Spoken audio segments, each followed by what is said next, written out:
Hello, Internet! I'm Ellie the Purple Doofus, and welcome to Buddy Reads, where I read a small selection of a book and review it for you. Today we are covering chapters 3 and 4 of part 4 of The Dark Tower by Stephen King. I hope you read up to that point yourself, because I do not want to ruin anything for you. And this section is much like the previous section. It starts out with an entertaining chapter and ends on a boring one. Chapter 3 is about Roland and Susanna meeting up with, I'll just call them Tweedledum and Tweedledee, but triplets. What they actually are is a creature that lives in the castle with the Crimson King that can split itself into as many different creatures at once and shapeshift however it wishes. And it comes to Roland and Susanna in the form of a young Stephen King in triplets form. And it tells Roland and Susanna the story of the Crimson King, who used to live in the castle. And the Crimson King actually killed all his servants, poisoned them,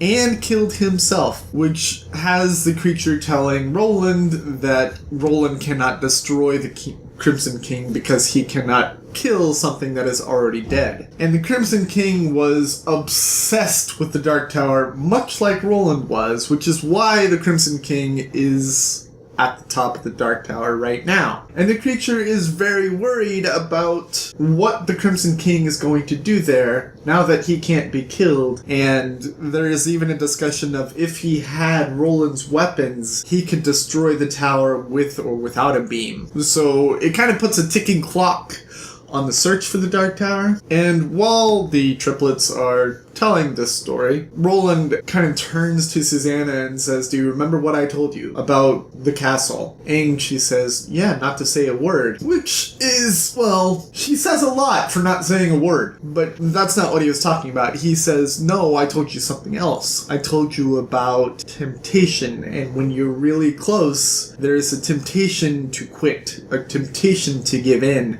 And the triplets have brought 2 baskets. And Susanna and Roland both think that these baskets are full of food and warm clothes to help them through the winter. The creature turns out to be evil. They keep on offering the baskets to Roland and Susanna, and Roland and Susanna say, "Nah, that's fine, but no." And they start walking away, and the creatures reach into the baskets and start pulling out weapons to fire at Roland and Susanna. But Roland and Susanna are gunslingers, and they kill the creature before it even has a chance. And the baskets topple over, and they find that they are full of the dead body parts of the other people that used to live in the castle. It's pretty gross. Roland and Susanna get to a bridge where the third triplet is, and he turns into an old man. And Roland and Susanna asked the old man if he was lying, and he said all of it was true except for what was in the baskets. And they're like, "Oh, okay." And they cross the bridge and they keep on going. And while they are continuing to go, Mordred shows up, the spider boy, and he talks to the old man. And Mordred actually summons the crows to come and eat the old man. Much like the scene at the end of The Dark Half, where there were the 2 authors and there was the evil one, and it gets like surrounded by birds and eaten alive. I love that scene so much. That's how the old man dies, and Mordred keeps the old man with him to feast on while he is following Roland and Susanna. And then we come to the second chapter of this section, which is so boring. Oh, dear God. Dear God. So, Roland and Susanna are struggling through these snowy hills. They do not have warm clothes, they are running out of food, and they come across I don't know what the proper word is, gaggle, a huddle, a bunch of deer and bucks. And they kill the deer and the bucks. And throughout the rest of this chapter, Roland and Susanna are... It's a survival chapter, and it feels like survival trying to read it, because nothing happens in this chapter. Roland and Susanna... they basically just skin these bucks and wear the bucks' clothing for winter weather, and it's like, make it end... So far, I am not loving this section. I am really looking forward to part 5. I want all of this survival crap to end. It's boring. But all of the stuff with the triplets, that was fun. And all of the stuff with Mordred and the final triplet was fun. But why?